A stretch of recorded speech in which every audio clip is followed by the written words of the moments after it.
안녕하십니까. 아침 조간신문의 주요 기사를 딱딱 풀어서 해석해드리는 조간딱풀 10월 27일 수요일에 인사드립니다. 노태우 전 대통령이 어제 타계했죠. 자, 그 내용 오늘 아침 모든 조간신문들이 상당히 많은 지면을 할애해서 싣고 있습니다. 그런데 이 신문마다 평가가 조금씩 다릅니다. 그 분석은 잠시 후에 해드리고, 자, 노태우 전 대통령은 13대 대통령이었고 지금 우리는 20대 대통령 선거를 하고 있습니다. 국민의힘은 대선 후보 경선 지금 막바지에 가 있고, 민주당은 이재명 전 경기도지사를 후보로 선출을 했죠.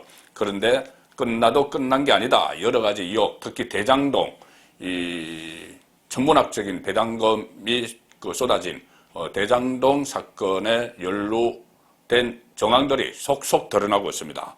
대장동 리스크. 그래서 이재명 후보의 앞날이 여전히 불투명합니다. 어제 문재인 대통령이 만나서 힘을 실어줬지만 이 언론 보도가 쏟아지고 있고, 이렇게 되면은 아무리 검찰이 면죄부를 주는 수사를 하려고 해도 그렇게 할 수가 없겠죠. 국민들의 시선이 있습니다.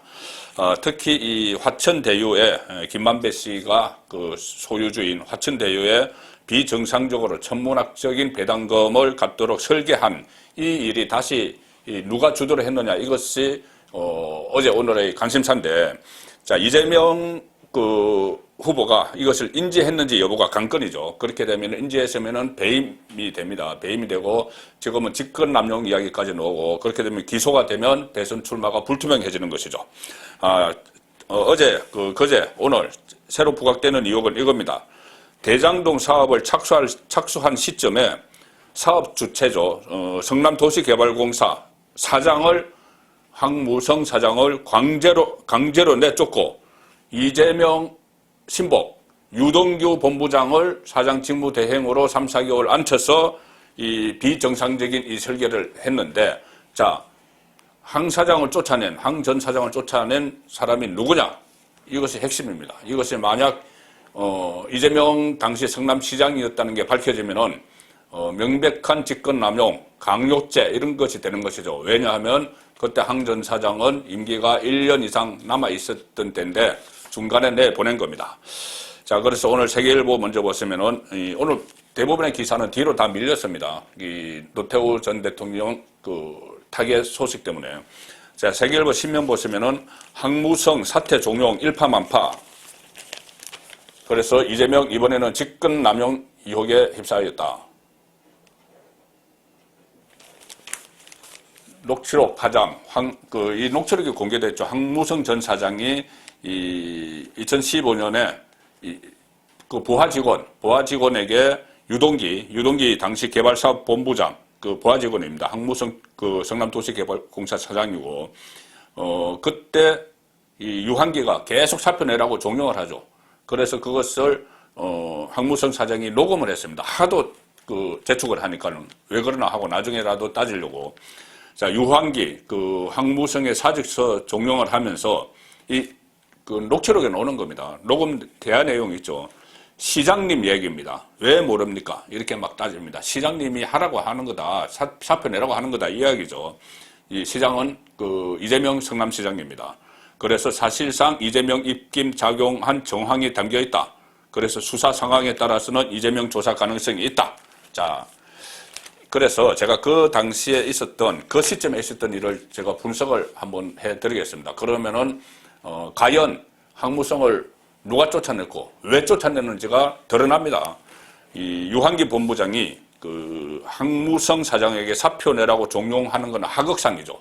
그러니 본인 의사가 아닙니다. 여기서 시장님 얘기입니다. 왜 모릅니까? 이렇게 막 하소연을 막 하죠. 그 배후에 일단 녹취록 보면은 유동규 기획본부장도 도시개발공사 기획본부장이니 이 황무성 사장의 부하죠. 그리고 시청에 있습니다. 성남시청, 이재명 이 시장이 시청에 정진상 핵심 척건, 지금 대선 캠퍼 부실장, 정진상 정책실장이 여기서 계속 나오는데, 그 뒤에 인사권을 가지고 있는 사람이 이재명 시장이니 이재명 시장이 있는지가 핵심인데, 그랬을 가능성이 점점 정황이 드러나고 있습니다. 이 녹취록뿐이 아니고, 자, 이 통화가 녹음된 날은 2015년 2월 6일입니다. 그러면 그 전후에 도대체 무슨 일이 있었는지를 한번 따져봐야 되겠죠. 2013년 9월에 이 황무성 사장이 취임을 합니다. 초대 사장입니다. 그전에는 명칭이 달랐죠. 성남도시개발공사 사장으로 취임을 하는데 황무성 사장을 추천한 사람은 유한기입니다. 바로 이 사표 내라고 종용했던, 내가 모시고 왔으니 내가 좀 사표 내라고 할 때 좀 내세요. 막 이런 녹음 내용도 있죠. 그리고 이 유한기는 황무성을 어떻게 알았냐면은 이 한신공영이라고 건설회사죠. 큰 건설회사에 같이 근무를 했습니다. 황무성은 거기 사장 출신이죠. 유한기는 거기에서 그 밑에 직원이었습니다. 그래서 추천해서 왔는데, 그럼 유한기는 어떻게 왔느냐? 유한기도 건설회사 출신인데, 유한기는 유동규가 발탁을 했습니다. 뭔가 이 건설회사 쪽에 전문가가 필요했겠죠. 그래서 발탁을 해서, 자, 그래서 유동규가 당신이 데려온 유한기 이제 쓸모없으니 그냥 유한기 당신이 데려온 황무성 쓸모없으니 내보내, 이렇게 된 거겠죠. 자, 그 시점에 어떤 일이 있었느냐? 2014년에 대장동 개발 사업이 본궤도에 올랐죠. 그리고 2015년 1월 중순에 이 녹음된 건 2월 6일이고 1월 중순에 이재명 그리고 유동규가 호주, 뉴질랜드 장기간 출장을 갔다 옵니다. 거기서 그 대장동이 큰 사업이니 29만 평이나 되는 그 큰 사업이고 뭐 수천억, 조 단위로 왔다 갔다 하니 이 대장동 얘기가 안 나왔을 수가 없겠죠. 그 상황에서 한 열흘 동안 다녔는데 한 열 몇 명이 같이 다녔는데 그런 이야기가 안 나왔을 수가 없죠. 그리고 이 검찰의 유동규 공소장을 보면은 그 시점쯤에 유동규가 김만배에게 특혜를 주겠다고 약속을 합니다.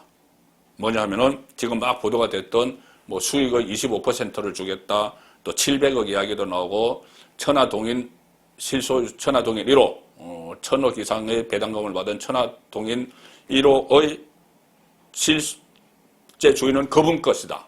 그분 것. 이 이야기도 그때 서로 간에 오고 가실 거를 정황이 있는 것이죠.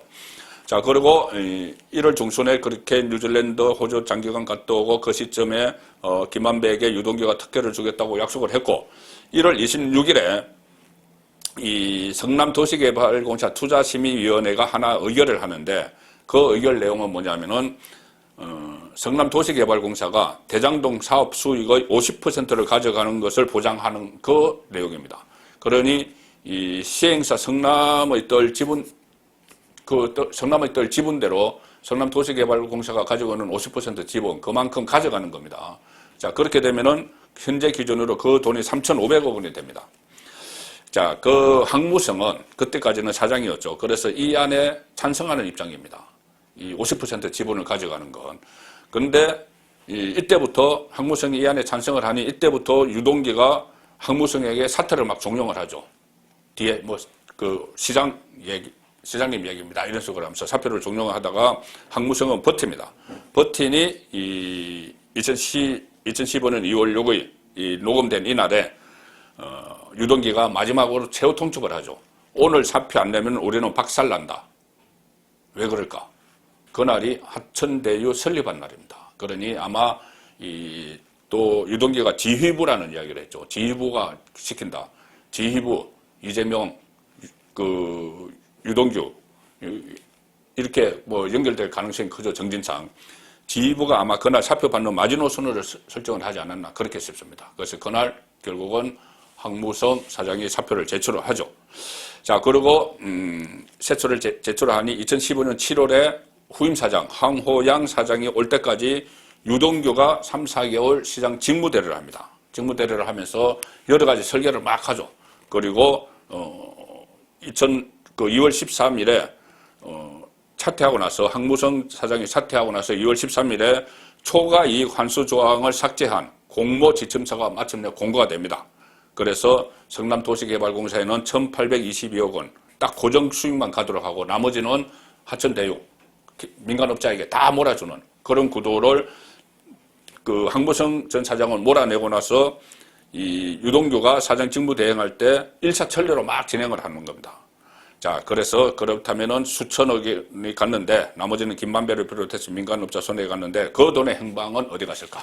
그리고 돈의 행방 중에서 또 여러 가지 의혹들이 있죠. 이재명 후보의 변호사 비용을 거의 뭐 대납해주는 그런 뭐 S 뭐 기업 이야기도 나오고 이재명 측근들이 그쪽에 가서 사회이사로 가서 막 돈을 받았는데 그 돈이 결국은 김만배 쪽에서 흘러서 들어갔다 뭐 이런 이야기도 나오고 또 권순일 대법관 전 대법관 같은 경우에 이재명을 무죄를 시켜주는 대신 화천대유에 고문으로 가서 한 달에 뭐 1,500만 원씩 받았다 뭐 이런 이야기도 나오고 지금 또 여러 가지 이재명 후보를 둘러싼 돈 문제가 하나 있고 하나는 배임 문제 있는데 결국 다 연결된 거죠. 그렇지만 아직도 여전히 여당 후보로 달리는 중입니다. 어제 제가 설명을 드렸지만은 문재인 대통령 만나서 납작 엎드렸죠. 자, 친문의 지지가 필요하기 때문에 지난 대선 모질게 한 거 사과드린다. 동아일보입니다. 문재인 이제 그 심정 아시겠죠? 이런 식으로 하면서 화해를 하는 모습을 보이면서 친문 지지를 호소하는 그런 메시지를 보내는 겁니다. 별다른 말 안 해도 이 사진 한 장 그리고 메시지로 충분합니다. 탁현민 비서관이 대통령 옆에 서는 사람은 그 자체가 메시지다 이런 이야기를 했었죠. 자, 이런 상황에서 이 야당은 지금 그 경선 막바지로 치닫고 있는데 마지막까지 남은 그 룰이 하나 있었죠. 이 여론조사에서 국민 여론조사에서 질문 항목을 어떻게 할 것이냐. 윤석열은 이 각각 4명의 지금 그 본경선 후보자들과 이재명 이렇게 붙여서 가장 높게 가상 대결 1대1 대결에서 가장 높게 나오는 사람을 하자 이렇게 하는 것이고 그 홍준표 후보 쪽에서는 그러지 말고 이 4명을 쭉 불러주고 그 중에서 한 명을 선택하게 하자. 이 방식은 그 전에 역선택 논란이 있었던 그 방식이죠. 자, 그래서 결국은 그 경선관리위원회가 이것을 합쳤습니다. 합쳤는데 자세히 따져보면은 홍준표 후보에게 좀 유리한 쪽으로, 홍준표 후보가 요구했던 쪽으로 갔죠. 자, 중앙일보 신문 보시면은 야당 경선 여론조사, 이재명 대 아무개 4번 나열 후 한 번만 묻는다. 자, 그래서 여론조사 문항을 어떻게 하겠다고 공개는 하지 않았지만은, 중앙일보가 취재를 해서 하나, 이 가상을 해봤습니다. 재구성을 해봤습니다. 이렇게 됩니다. 여론조사 물을 때. 이재명 대 원희룡, 이재명 대 유승민, 이재명 대 윤석열, 이재명 대 홍준표. 이번 대선에서 더불어민주당 이재명 후보와 맞붙을 국민의힘 후보로 다음 중 누가 가장 경쟁력이 있다고 생각하십니까? 가나다 순으로 하면 원희룡, 유승민, 윤석열, 홍준표 이렇게 묻는 걸로 일단 결론이 났습니다. 그래서 홍준표 후보는 좀 만족하는 입장이고 윤석열 후보 쪽은 뭐 불만족스럽지만은 그래도 수용한다 이런 입장을 보냈습니다. 자, 최근 들어서 홍준표 후보가 상당히 상승을 하고 윤석열 후보가 좀 소강 국면에 들어간 여론조사에서 그런 현상이 나타나는데 윤석열 후보 계속된 여러 가지 설화 뭐 이런 프레임에 지금 갇혀 있습니다. 그런데 제가 지난번 정가 뒷담화 시간에 말씀드렸듯이 참모들이 윤석열 후보가 물론 원인을 제공했지만은 그래도 정치 초보자니 참모들이 그 이후에 이것을 잘 뒤수습을 해야 되는데 우왕좌왕하고 하지 못했다. 그래서 제가 차라리 이 캠퍼를 해체하는 게 낫다 이런 말씀을 드렸는데 캠퍼를 지금 해체하기는커녕 오히려 보강하고 있죠. 자, 그래서 물론 뭐 지금 경선이 얼마 남지 않았기 때문에 지금 뭐 캠퍼를 완전히 해체하기는 현실적으로 어려울 겁니다. 그래서 제가 그때 말씀드린 것도 일종의 선언적 의미로 해체를 선언하고 소수 정예로 그러는 것이 낫지 않겠느냐 그런 말씀을 드렸는데 제 판단과는 달랐던 것 같습니다. 계속 캠퍼를 보강하는데 자, 오늘 중앙일보 아침에 인터넷판에 이런 기사가 나왔습니다. 참모만 300명 된 윤석열. 참모만 300명 된 윤석열. 그런데 지난 7월만 해도 내가 못 살겠다 호통을 쳤다. 그런데 지금은 참모가 300명이다. 7월 달에는 무슨 일이 있었냐면 그때 올림픽, 도쿄 올림픽에 출발하는 선수단을 뭐 환송하기 위해서 윤석열이 인천국제공항에 나타났다 이 보도가 하나 나왔죠. 그런데 그 다음에 공보팀은 선수단, 도쿄올림픽 출전 선수단을 응원하기 위해 간 것이다 이렇게 했다가 또 말을 바꿨습니다. 멀리서 응원만 했다. 가까이 가지 않고. 그런데 다시 사실 안 갔다 이렇게 했죠. 그래서 이것을 두고 윤석열 후보가 호통을 쳤다는 거죠. 내가 못 살겠다. 왜 그렇게 일을 하느냐 이렇게 했는데 그때 캠프 숫자가 너무 작아서 뭐 제대로 대응을 못했다. 언론 문의는 폭주하는데 그런 말이 나온 이후에 지금 윤석열 캠프는 전혀 딴판이다. 26일 현재 직함을 가진 참모가 300명, 직함 가진 참모가 300명. 이 직함이란 것은 캠프 안의 이야기입니다. 캠프 안에서 무슨 뭐 조직도 있고 뭐 공보도 있고 뭐 여러 가지가 있죠. 그 캠프 안에서 직함 가진 사람만 300명이다. 그리고 지금 언론에 간혹 보도가 되지만은 엉뚱하게 막 위촉장이 날아가고 하죠. 그 특보 명함은 뭐 대선 때마다 나타나는 것이지만은 수만 명입니다. 전국에. 그리고 그것은 별개로 치고 캠프 안에 직함 가진 참모가 300명 수준. 전 현직 국회의원만 80명 이상. 자, 이렇게 됐습니다. 홍준표 후보는 이것을 들고 줄 세우기다. 이렇게 나를 세우고 있죠. 그 캠프 이끄는 사람들을 쭉 소개를 했는데, 뭐, 다 보도가 나왔던 이야기고, 김종인 계도 있고, 지금 MB계가 실권을 쥐고 있지만 여러 가지 다양한 출신들이 있다. 그래서 윤석열 캠프 누가 있거나 해서 이렇게 선대위원장부터 쭉 이렇게 도표로 또 분석도 했는데, 이 측근 리스크를 이야기합니다. 자, 캠프가 커지면서 측근발 구설도 잦아지고 있다. 손바닥 왕자 논란이 대표적이다. 그때 뭐 손가락 위주로 씻어서 뭐 이런 이야기까지 막 나왔죠. 중구난방식으로. 그리고 공식 조직도가 없을 정도로 캠프가 불투명하게 운영되는 점도 문제다. 사과, 인스타그램 게시물이 대표적인데 이 캠프 실무진의 실수다. 이렇게 그 해명이 됐죠. 윤석열 후보가 그렇게 이야기를 했죠. 그런데 캠프 관계자가 그 실무자라는 분이 누군지 우리도 모르겠다. 실무자가 누군지 우리도 모르겠다. 이렇게 기자에게 이야기를 했다는 겁니다. 그래서 사과, SNS도 그렇고 손바닥 왕자 논란까지 다 캠프. 지금 이 이야기하는 캠프는 저 종로에 있는 이마빌딩의 사무실을 차렸죠. 거기에 한 300명이면 왔다 갔다 한다는 이야기인데 그 캠프 캠프 실무자라고 하면 그 캠프일 텐데 그 캠프에서 그것을 누군지 모르겠다는 이야기입니다.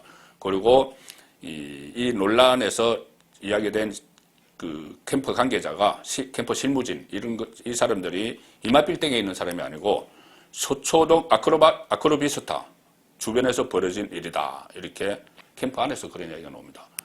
아크로비스타는 윤석열 전 총장 집이 있는 아파트죠. 그 주상복합인데 거기 주변에서 벌어진 일이다. 그러면 또 별도의 비선이 있다. 이 이야기가 되는데 뭐 선거 경선 같은 것을 할 때 뭐 비선이 있을 수도 있죠. 그 보이지 않게 움직이는 팀이 또 있습니다. 그 각 캠프에 다 있습니다. 그렇지만 이렇게 서로 손발이 맞고 논란이 일어나면은 한번 캠프를 재정비할 필요성은 있지 않나. 자, 그런 생각이 듭니다. 또 다른 소식 하나는 어제 그 손준성 검사 영장 기각된 거죠. 법원이 고발 사주 손준성 영장 기각했습니다. 그래서 공수처가 무리수로 망신을 샀다. 자, 이런 기사가 있었고 오늘 대부분의 기사는 뒤로 다 밀렸습니다. 왜 그러냐면은 어제 노태우 전 대통령 별세 기사 타계한 기사가 1면부터 쭉 채웠죠. 자, 집권 과정의 정당성 상실 이걸로 노태우 전 대통령에 대한 평은 대체로 부정적입니다. 부정적이지만은 또 공을 또 많이 취급한 언론사도 있는데 이 개별 언론사 논조에 따라서 상당히 차이가 납니다. 이 타기한 기사에 대해서 일면 톱 제목이 천차만별인데 제가 왜 이것을 분석을 해드리냐면은 이것은 일종의 우리 현대사의 좀 비극적인 부분이 아닌가. 그래서 제가 소개를 드립니다. 이 전국지는 보수 성향, 중도 성향, 진보 성향에 따라서 논조가 다르고 지방 언론은 영남, 호남 쪽의 언론이 제목이 다 다릅니다. 자, 제목만 빨리 제가 소개를 드리죠. 보통 보수 성향 그러면 조중동 이야기를 하죠. 중앙일보는 노태우의 마지막 말 용서해달라. 이 가족들이 공개한 이야기죠.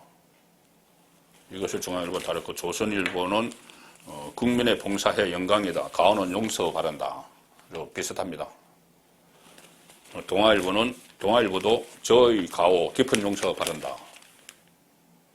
돼 있는데 자, 좀 중도 성향으로 보이는 그 불리는 한국일보 아주 드라이하게 제목을 답니다. 보통 사람으로 떠난 마지막 군인 대통령 이렇게 제목을 달고 서울신문도 11호기에 떠난 노태우 어제 박정희 전 대통령이 그 타계한 11호기였죠. 같은 날 떠난 노태우 그리고 세계일보도 일로 삼김 시대 저물다. 일로 삼김이 1987년 대선에서 맞붙었죠. 국민일보 첫 직선 대통령 그런데 쿠데타 주역이다. 양쪽 공갈을 다 했습니다. 그리고 가오 깊은 용서 바른다 유언. 자, 진보 성향 언론입니다. 한겨레와 경향이 대표적이다. 한겨레 12.12 쿠데타 5.18 유혈 진압 이 부정적인 면을 내세워서 노태우 사망이라고 표현합니다. 사망, 별세, 타계, 서거 뭐 여러 가지 전직 대통령에 대해서 쭉 있었죠. 그런데 그냥 사망 이렇게 표현합니다. 경향신문 5.18 사죄 없이 떠나다. 자, 호남 쪽에서 나오는 기사 보시죠. 전남일보 일면 톱입니다. 광주 학살 끝내 사죄 없이 역사의 죄인 노태우 이렇게 제목을 뽑았습니다. 뭐 강주 시민들의 정서를 대변한 것일 수도 있죠. 강주일보 5.18 진실 끝내 입달 물고 노태우 사망. 강주일보도 이렇게 표현을 했습니다. 역사의 죄인 강주 학살 끝내 사죄 없었다. 뭐 사실 노태우 전 대통령이 거의 20년 가까이 병상에서 거동을 하지 못했죠. 그 대신 아들 노재헌 씨가 한 5번 정도 강주에 최근 2년 동안 5번 정도 강주에 가서 사죄를 한 적은 있습니다. 자, 그러면 노태우 전 대통령의 고향인 대구 쪽의 신문. 자, 제가 몸담고 있는 영남일보. 박정희 전 대통령도 대구가 고향, 그 경북이 고향이죠. 박정희 떠난 11호에 노무현 전 대통령 떠나다. 이렇게 기사를 달았습니다.